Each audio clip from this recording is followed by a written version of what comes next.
Gloria a Dios. Estamos en una época donde se celebra lo que se conoce como Semana Santa. Y muchas veces entramos en dos puntos de vista. Uno, los que se afligen por la Semana Santa, se flagelan, se entristecen, lloran, venimos a las congregaciones con ese sentimiento de dolor por lo que le pasó a Cristo. Y los otros que decimos que no queremos ser religiosos, pues entonces no le damos valor a esta semana tampoco. Entonces son extremos. Sin embargo, yo creo que tú y yo podemos coincidir en que no nos vamos a ningún extremo, pero no podemos olvidar lo que Cristo hizo en la cruz. El significado de la cruz es mucho más allá. El significado de la cruz marca una nueva temporada, un nuevo tiempo. El significado de la cruz marcó el antes y el después. El significado de la cruz estableció una nueva temporada. Algo nuevo sucedió en la humanidad una vez Cristo muere en la cruz del Calvario. Entonces, ¿cómo vamos a ignorar? ¿Cómo vamos a pasar por alto? ¿Cómo vamos a pelearnos con el prójimo? Porque el prójimo la celebra distinto a mí. ¿Por qué voy a ponerme en la posición de crítica y de señalar a los que supuestamente están mal, porque yo creo que están mal porque no compartimos una misma idea o un mismo pensamiento? Yo creo que nosotros como seres humanos y como iglesia de esta nueva generación tenemos que aprender a tener algo que se llama compasión, algo que se llama amor. Esto sin diluir el mensaje verdadero de Cristo. No lo voy a diluir, pero voy a tener que aprender a amar a mi prójimo, porque esto es parte de lo que Cristo nos encargó a nosotros. Amarás a Dios con todo tu corazón. ¿Y a quién? ¿Y a tu prójimo cómo? A mí mismo. Pero cuando buscamos en la historia y nos vamos a la historia y vamos a ver qué es lo que pasa con la Pascua, qué significa Pascua, qué es Pascua, por qué se celebraba esta fiesta de la Pascua. Y cuando vemos en la historia y viajamos por las páginas de la historia y de la internet y podemos comenzar a ver lo que es la historia bíblica, el comienzo de la historia bíblica que data del libro de los Éxodos y tiene menciones en toda la Biblia, pero también tiene menciones en el libro de Números. Y entonces tiene varias menciones en el libro de los Éxodos. Y entonces cuando vemos por qué fue instituida, para qué fue instituida, qué es lo que significa, y luego después de ver los pasajes bíblicos, entonces nos vamos a la historia a ver cómo es que el hombre ha ido cambiando o modificando o desvirtuando o dañando, podríamos decir, el significado real de lo que significa este tiempo. Entonces, la sociedad se ha llenado. Cuando busqué las semanas pasadas referente a Pascua, lo primero que me abrió una página en internet fue una página llena de huevitos con colores,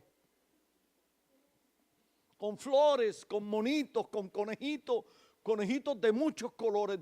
No sabía yo que habían tantos conejos de tantos colores hasta que lo miré en la internet. Entonces, y los huevitos y todo esto y las flores, y entonces decimos, y a veces creemos que casi estas cosas son satánicas. Hasta ese extremo hemos llegado. Hemos llegado a satanizar los huevitos, pobres huevitos de gallina. Los hemos satanizado los pobres conejillos, que ahí van brincando de lado en lado. Ahora dejan de ser conejitos hermosos y se convierten en otras cosas. No, el hombre ha desvirtuado, porque siempre el hombre ha desvirtuado. Ahora, que cuando nosotros entonces indagamos y buscamos y vemos los significados de esto, todo ha sido bien parecido a lo que significa Pascua. Porque Pascua significa vida. Pascua marca una libertad. La Pascua marca un tiempo emocionante en el pueblo, cuando el pueblo salió de la esclavitud. El pueblo salió de la esclavitud. Entonces Pascua marca para los israelitas una celebración que fue instituida por Dios, dada a Moisés. Estas órdenes dadas a Moisés. Pascua marca una nueva temporada, igual que lo marca la cruz de Cristo. Pascua, lo que estaba anunciando en el Antiguo Testamento, es a Cristo en la cruz. Es lo mismo. Es una tipología de la libertad. El pueblo de Egipto, el pueblo de Israel fue sacado de la esclavitud, y tú y yo, a través de la cruz del Calvario, fuimos sacados de la esclavitud del pecado. ¿Cuántos dicen amén en esta mañana? Ahora bien,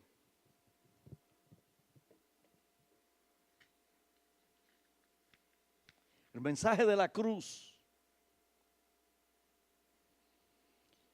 tiene un peso.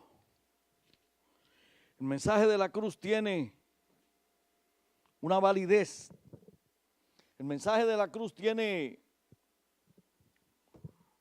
diría yo, un reto para cada uno de nosotros. Poder comprender el mensaje de la cruz es alinear mi mente y mi espíritu a las verdades de la Escritura. Entonces es importante que nosotros podamos captar y podamos entender qué es Pascua en todo su sentido. Vamos a Éxodo capítulo 12. Y en Éxodo capítulo 12 te voy a leer. Dice, el Señor habló en Egipto a Moisés y a Aarón y le dijo, este mes será para ustedes el principal, el primer mes del año. Díganle a toda la comunidad de israelitas lo siguiente, el día 10 de este mes, cada uno de ustedes tomará un cordero y un cabrito por familia, uno por cada casa. Y si la familia es demasiado pequeña para comerse todo el animal, entonces el dueño de la casa y sus vecinos más cercanos lo comerán juntos, repartiéndoselo según el número de personas que hayan y la cantidad que cada uno pueda comer. El animal deberá de ser un macho cabrío sin defecto y podrá ser un cordero o un cabrito. Lo guardarán hasta el 14 del mes y ese día todos y cada uno en Israel lo matarán al atardecer. Tomarán luego la sangre del animal y lo untarán por todos los marcos de la puerta de la casa donde coman el animal. Esa noche comerán la carne asada a fuego con hierbas amargas y pan sin levadura. No coman ni un solo pedazo crudo o hervido. Todo el animal, lo mismo la cabeza que las patas y las extrañas, tienen que ser asadas al fuego. Entonces está hablando aquí de que va a haber un sacrificio, va a haber una fiesta, va a haber un recordatorio. Vamos a entender esto, y esto tiene, cada cosa tiene un significado. El cordero tiene un significado, las hierbas amargas tienen un significado. Las hierbas amargas era el recordar lo amargo que vivieron ellos en la tierra de esclavitud. Entonces tenemos que entender que la Pascua tiene una validez.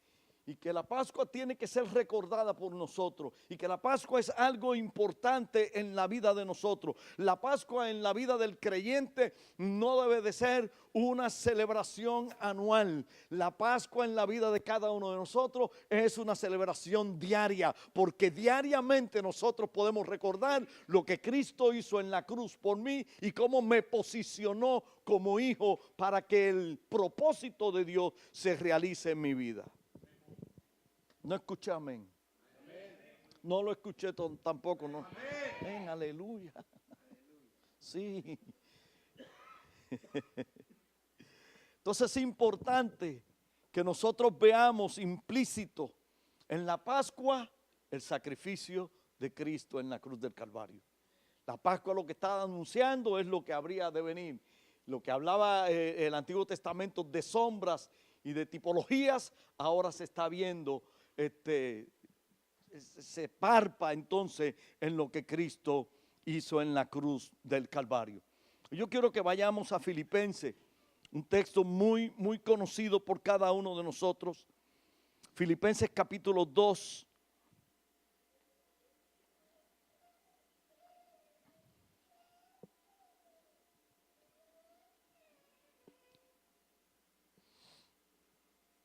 Y Filipenses capítulo 2 nos invita a nosotros.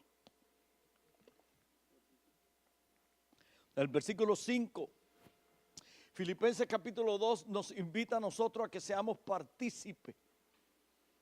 Dice, tengan unos con otros la manera de pensar propia de quien está unido a Cristo Jesús, el cual, aunque existía con el mismo ser de Dios, no se aferró a su igualdad con él, sino que renunció a lo que era suyo y tomó naturaleza de siervo, haciéndose como todos los hombres y presentándose como un hombre cualquiera, se humilló a sí mismo, haciéndose obediente hasta la muerte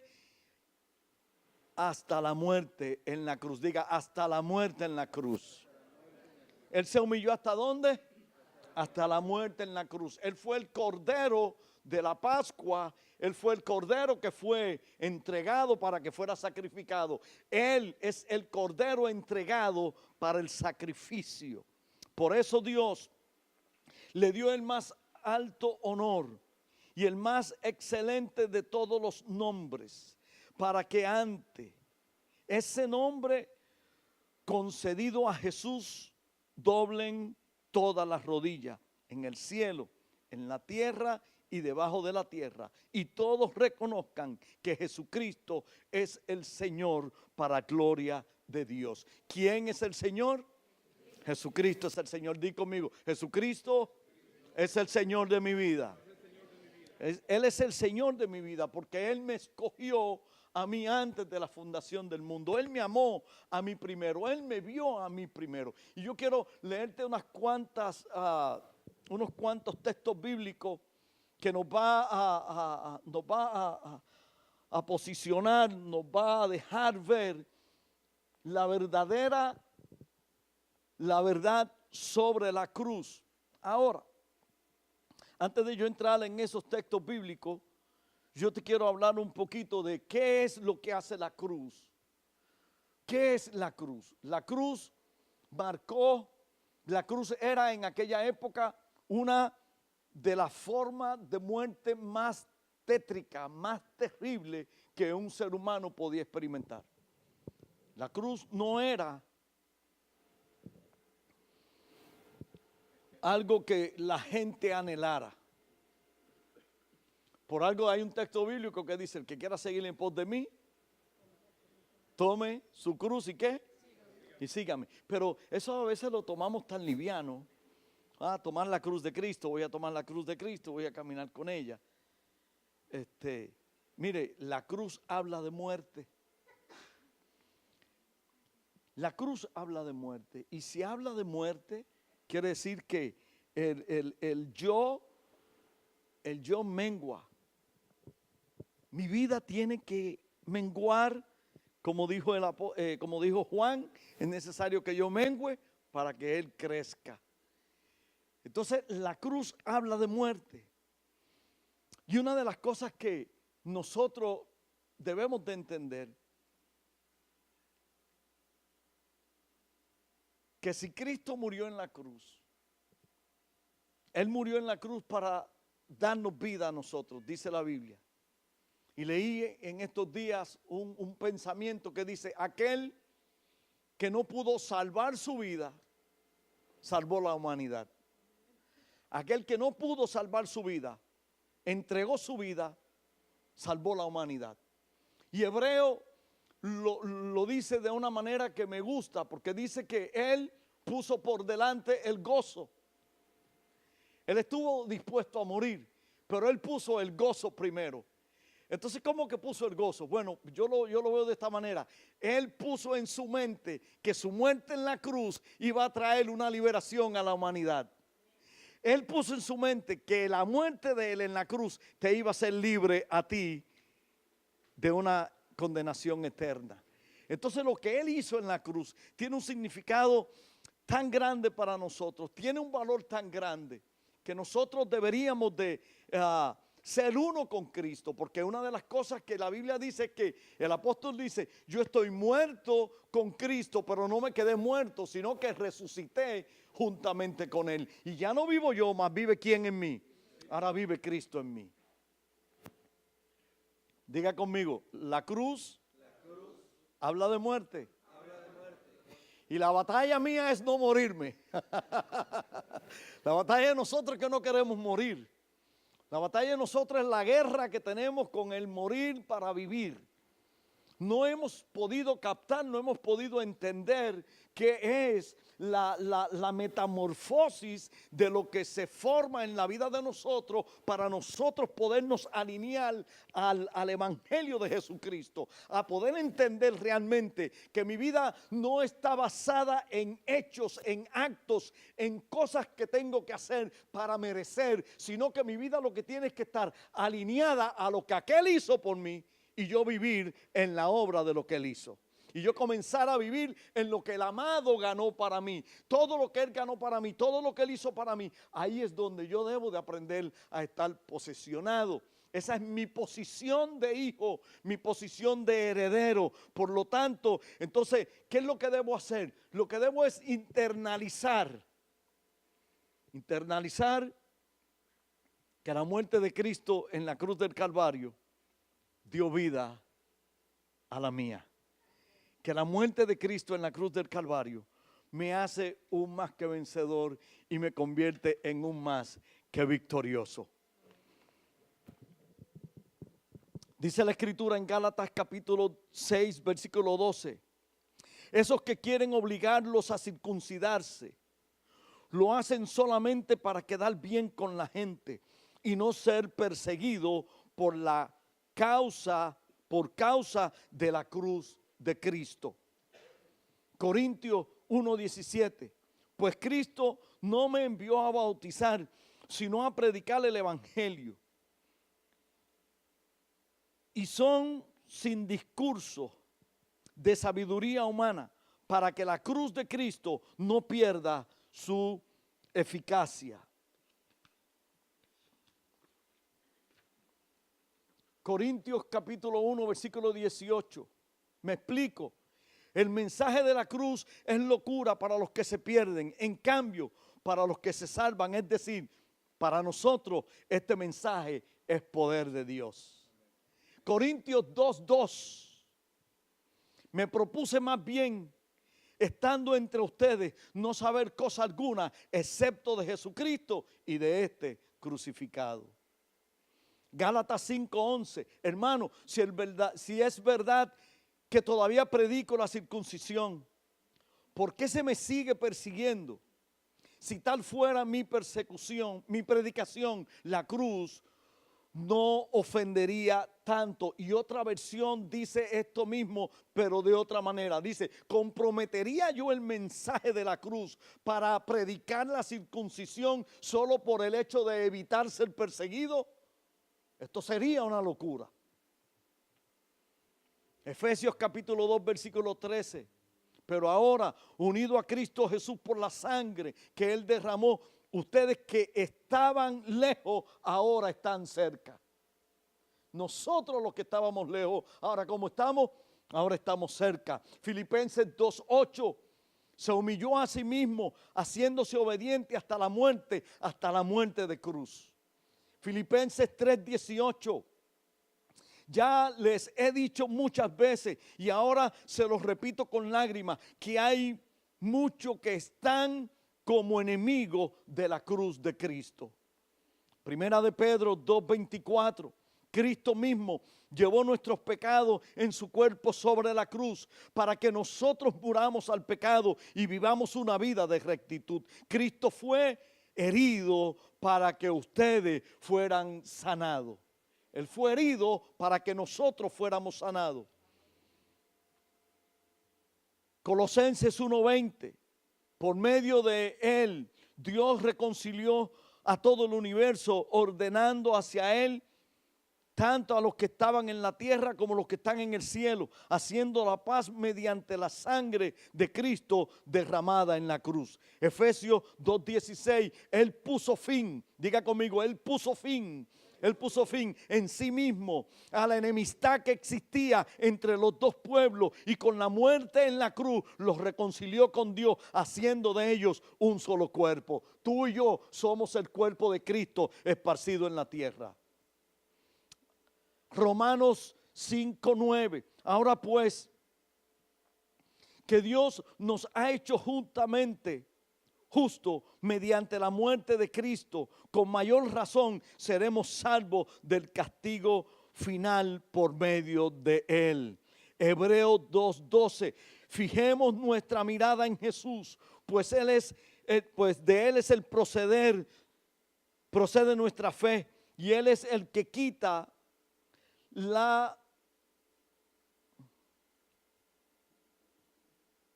y Él es quien la perfecciona.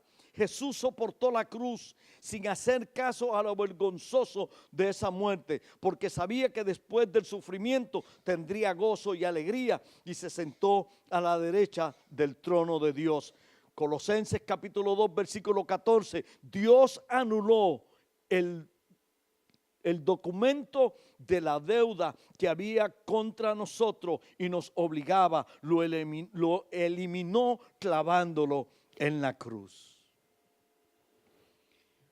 Cuando tú y yo leemos todos estos textos bíblicos, cuando tú y yo pasamos por todos estos textos bíblicos, vamos a ver que la cruz es mencionada una y otra vez. La cruz establece una y otra vez una nueva temporada en nosotros. Y la temporada que establece la cruz sobre la humanidad es una temporada de libertad. Fuimos llamados a ser libres en Cristo. Ya no estamos llamados a estar viniendo a sentirme esclavo. Ya no tengo por qué yo seguir siendo un esclavo del temor cuando soy un hijo de Dios. Ya no tengo por qué estar prestando mi mente, mis emociones al pasado, a la sombra del pasado, a la sombra de tratar de hacer cosas para ganar, sino simplemente poder reconocer lo que la cruz hizo. La cruz vino y me trajo libertad, y esa libertad no la gané yo, esa libertad la ganó otro para tu beneficio. Y el que nos dio ese beneficio se llama Cristo. Por eso Cristo es la piedra angular, pero Cristo también es el iceberg, es aquello que rompe con todas las otras religiones. Porque mientras Mahoma y otros dijeron, estoy tratando de alcanzar, anhelo poder llegar a poder entender todas las cosas para ser, Cristo dijo, yo soy la resurrección y la vida, y el que está en mí no muere, sino que vive para siempre. Fue Cristo entonces, lo que Cristo estableció. Entonces Cristo establece, yo no tengo que decir estoy tratando, sino que yo soy la vida, yo soy el gran yo soy. Porque de tal manera amó Dios al mundo que dio a su Hijo unigénito, para que todo aquel que en él crea no se pierda, mas tenga vida eterna. Los eventos de la cruz deben de simbrar la vida de nosotros. El evento de la cruz debe de conmover mi hombre interior. El evento de la cruz debe de calar lo más profundo en mi ser. El reconocer la cruz de Cristo no es simplemente reconocer mi muerte. Debo de reconocer mi muerte. Debo reconocer que yo tengo que estar muerto para vivir. La cruz es mucho más que un símbolo que hemos acuñado y que hemos apapachado por muchos años, teniéndolo en sitios estratégicos. La cruz es mucho más que cargar con una de ellas aquí en tu cadena. O la cruz es mucho más que andar con una en tu bolsa para los momentos difíciles. Aprieta la cruz para que todo te salga bien.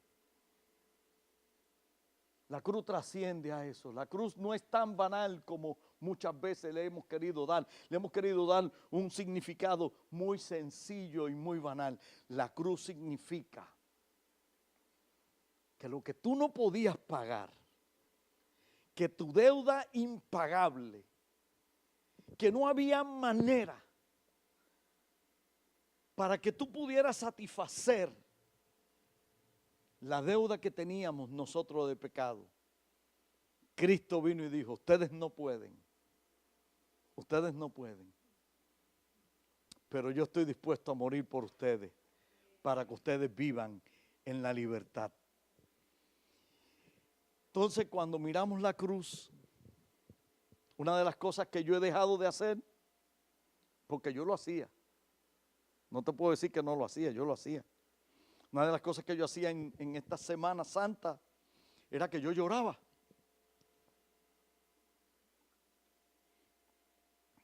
Yo lloraba cuando pensaba en Cristo. Yo lloré cuando vi la película La Pasión. Yo grité en el cine que no le dieran más. Cuando vi la película me impactó. Fui impactado por lo que hizo Cristo en la cruz. Cuando leo Isaías 53, se conmueve mi vida, porque dice que fue molido por tus pecados. Molido. Lo que se cree es que el rostro de Cristo fue tan desfigurado que ni se reconocía que era Él. A ese fue el grado que Él llegó por ti y por mí. Pero nos hemos quedado muchas veces hasta ahí. Nos hemos quedado hasta ahí. Volvemos otra vez, todos los años avanzamos. Empieza, se acabó esta semana, ahora se nos olvida la Semana Santa y entonces no sé cómo se llamarán las otras semanas, porque si a esta le llamamos Santa, pues no sé cómo se le llaman a todas las demás, ¿verdad? Pero entonces nosotros tenemos que entender que toda la semana mía, las 52 semanas del año son santas, ¿amén? Son santas porque estamos en Cristo. Estamos en una nueva temporada, no me puedo quedar. Entonces, ¿qué hacemos? ¿Qué hacemos muchas veces? Nosotros muchas veces lo que hacemos es que se nos olvidó esta temporada de la cruz de Cristo. Ya se nos olvidó. No debe de ser así. Porque lo que Cristo hizo por nosotros.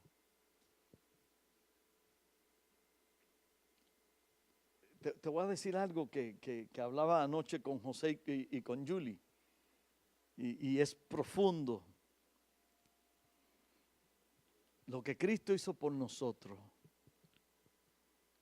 nadie lo puede quebrar.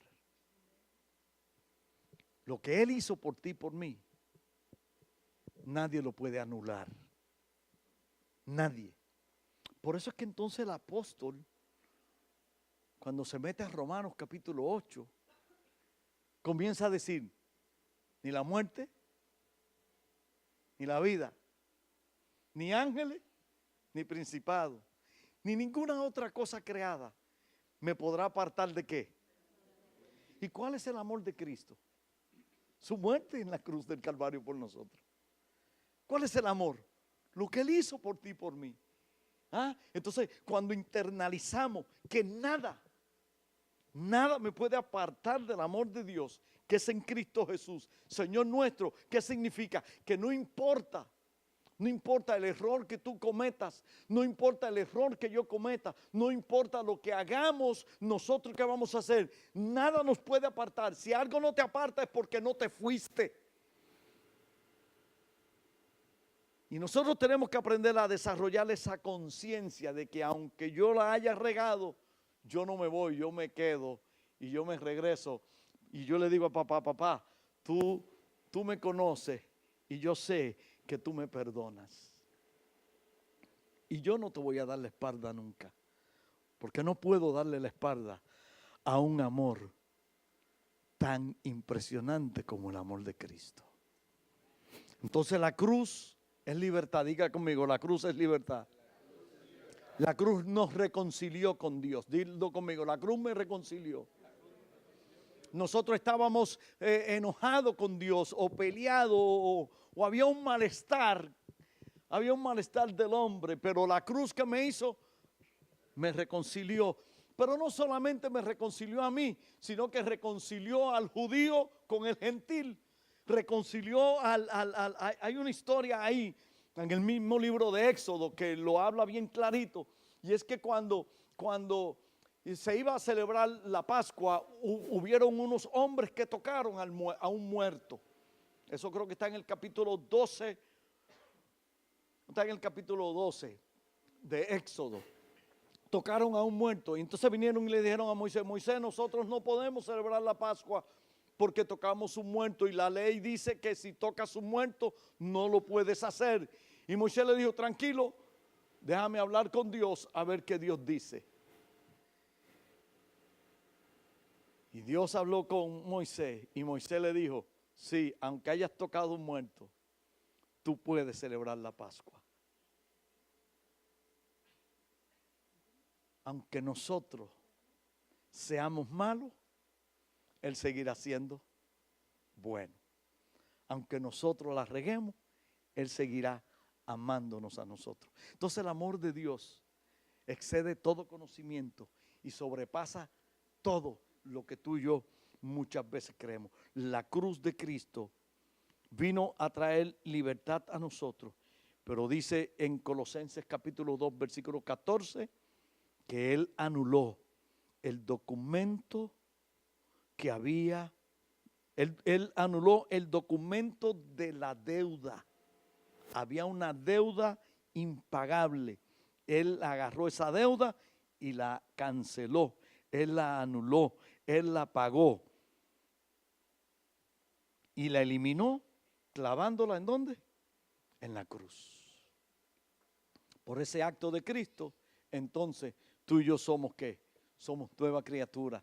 Tú y yo somos libres. Tú y yo tenemos una nueva identidad. Tú y yo sabemos que vamos a llegar no por lo que hagamos, sino por lo que Él hizo. Tú y yo sabemos que ya no vivo yo, pero vive Cristo en mí y que yo todo lo puedo en Cristo que me fortalece y que el que comenzó la buena obra en mí, ese la perfeccionará hasta que yo llegue. El propósito de Dios para con mi vida nunca caerá en tierra porque el que me escogió a mí es mayor que el que está en contra mía. Entonces esto es libertad, hermano. La cruz es un mensaje que confronta, debe ser un mensaje que confronta. La cruz es un mensaje que te pone en una perspectiva. ¿Dónde estoy? ¿Quién soy? ¿Qué estoy haciendo? ¿A dónde voy? La cruz confronta mi manera de vivir. La cruz confrontará mi manera de pensar. La cruz confrontará las tradiciones que me inculcaron. La cruz va a confrontar aquello que aprendí mal aprendido. La cruz va a confrontar la vida tuya. ¿Cómo estamos viviendo? ¿Qué estamos haciendo? ¿Cómo estamos reaccionando a un amor tan grande como el amor de Cristo? Así que, hermano, yo los animo a cada uno de ustedes a que no lloremos hoy, a que la semana que viene no lloremos, a que la semana que viene y esta semana completa sea un motivo de celebración. Que más de sentarnos en la casa a ver todas las películas. Yo recuerdo que empezábamos a ver películas creo que desde el miércoles. miércoles, jueves, viernes, sábado y domingo, todos esos días viendo películas de distintas etapas de la pasión de Cristo. Y no es que es malo, escúcheme, no es que no las tiene que ver, véala, pero véalas con los lentes de lo que Cristo hizo. Véala con los lentes de victoria, véalo con los lentes de libertad, véalo con los lentes de que usted pueda reconocer de que tú y yo fuimos librados. Véalo con los lentes de que esa muerte Él no la merecía, la merecíamos nosotros y Él nos la dio, Él lo hizo por nosotros. Véalo con los lentes de que todo lo que Dios hizo, lo hizo porque la intención de Dios siempre fue tener una relación conmigo. Fíjate qué interesante, con esto termino. Cuando nosotros miramos el Antiguo Testamento, en el Antiguo Testamento, Dios lo primero que hizo no fue construir un templo. ¿Sabías eso? ¿Dónde está el templo en Génesis, en la creación? ¿Ah? No había un templo en la creación. En el principio creó Dios los cielos y la tierra y lo primero que hizo fue un templo para que la gente se congregara. No dice eso la Biblia. Y aquí vamos a romper un poquito con la manera de pensar que nos han inculcado de generación en generación. Que Dios habita en el templo. Y yo te voy a decirle en esta mañana, sí, habita en tu templo.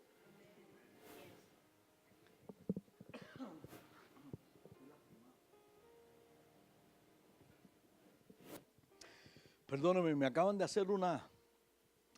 poner 3 puentes, tres postes y estoy lastimado, casi me duele muchísimo hablar.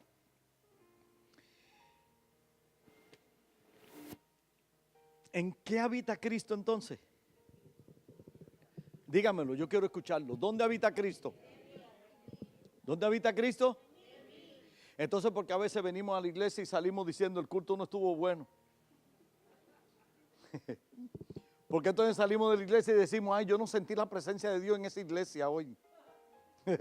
Es que la iglesia eres tú. Si no hay presencia es porque no estaba en ti. Pero déjame decirte, es concepto erróneo. Nosotros en Cristo, ¿quién habita? Nunca la intención de Dios fue habitar en templos hechos de mano. Cuando David intentó hacer un templo, ¿qué hizo él? Le mandó a decir con el profeta, dile que no lo haga porque no me puede contener. Un templo no me puede contener. El deseo siempre de Dios fue habitar con el hombre. En el principio, vamos al principio. En el principio creó Dios los cielos y la tierra. La tierra estaba desordenada y vacía y dijo Dios sea esto, sea esto. Los 7 días de la creación creó ¿a quién? Al hombre y a la mujer. ¿Para qué?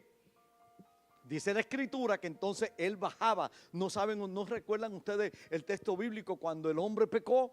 El hombre pecó y entonces Dios que bajaba todo el tiempo a desayunar, no dice la Biblia.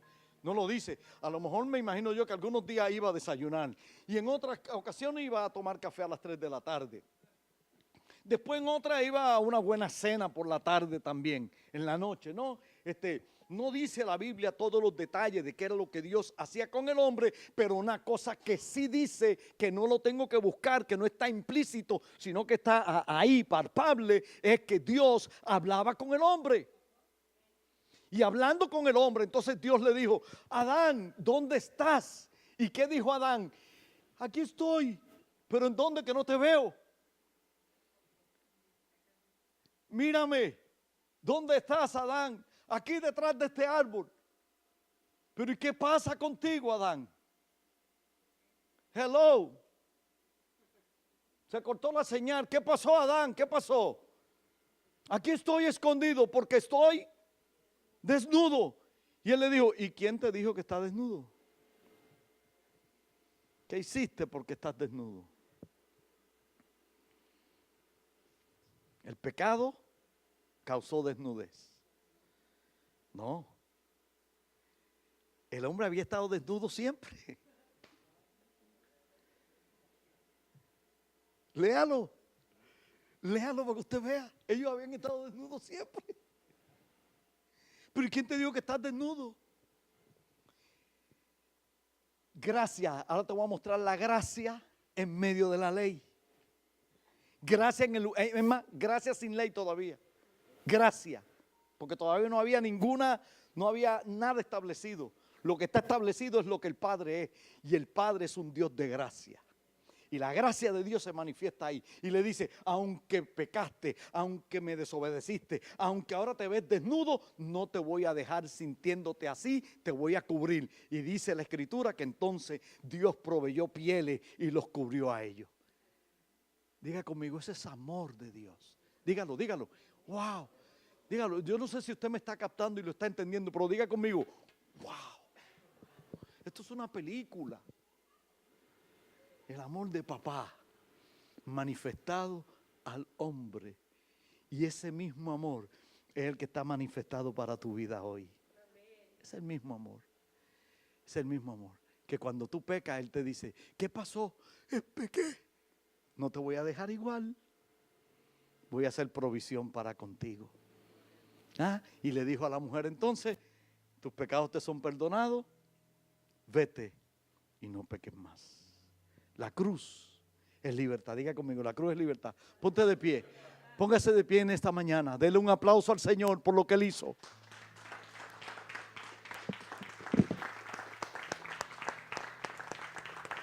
Gracias, papá. Gracias. Gracias por lo que hiciste en la cruz por nosotros. Gracias, Señor. Gracias, gracias. La deuda impagable. En la antigüedad el hombre tenía que buscar un cordero para expiar su pecado una vez al año. Y Cristo vino y rompió la pared intermedia. Cristo vino y rompió aquello que separaba al hombre de Dios. Lo quebró para que tú y yo tuviéramos franca entrada a su presencia. Dice la Escritura en el libro de Pedro que tú y yo somos privilegiados. Y te digo por qué. Porque dice la Escritura en el libro de Pedro que los profetas de la antigüedad querían entender el ministerio que iba a ser revelado. Pero dice más todavía en Pedro. No solamente los profetas, sino que los ángeles querían saber qué era lo que iba a pasar con el Mesías. Y hoy tú y yo lo tenemos y no lo valoramos. Iglesia, yo te invito a que internalice la cruz de Cristo. No es un ritual. No es un amuleto. No es un ritual. No es un amuleto. Es vida. Y vida en abundancia. Es vida eterna. Amén. ¿Cuántos levantan la mano en esta mañana y le dicen, thank you, Jesus? Gracias por lo que hiciste en la cruz. Gracias porque tu dolor alivió el mío. Gracias porque tu tristeza me dio alegría. Gracias porque yo estaba muerto en delito y en pecado y tu muerte me resucitó a una vida abundante. Gracias porque yo no me merecía lo que tú hiciste, pero tú lo hiciste de una manera voluntaria. Voluntariamente tú te entregaste. Te doy gracias en esta mañana. Porque tu vida me da vida. Porque tu fortaleza y mi valentía está puesta en tu fidelidad. Ayúdanos, papá, a internalizar y a entender que tu muerte en la cruz del Calvario no es simplemente un acto que marcó el tiempo de la historia en antes de Cristo y después de Cristo. No es solamente un acto que marca la humanidad en un calendario. Es un acto que marca la vida abundante de generación en generaciones en esta humanidad. Y nosotros somos parte de esta nueva generación de lavados y redimidos por ti. Y por eso estamos en esta mañana agradecidos por lo que hiciste en la cruz por nosotros. Y tenemos una gran encomienda de mostrar a Cristo a través de nosotros. Te damos gracias, Señor, en esta mañana. Amén. Amén. Amén. Aleluya.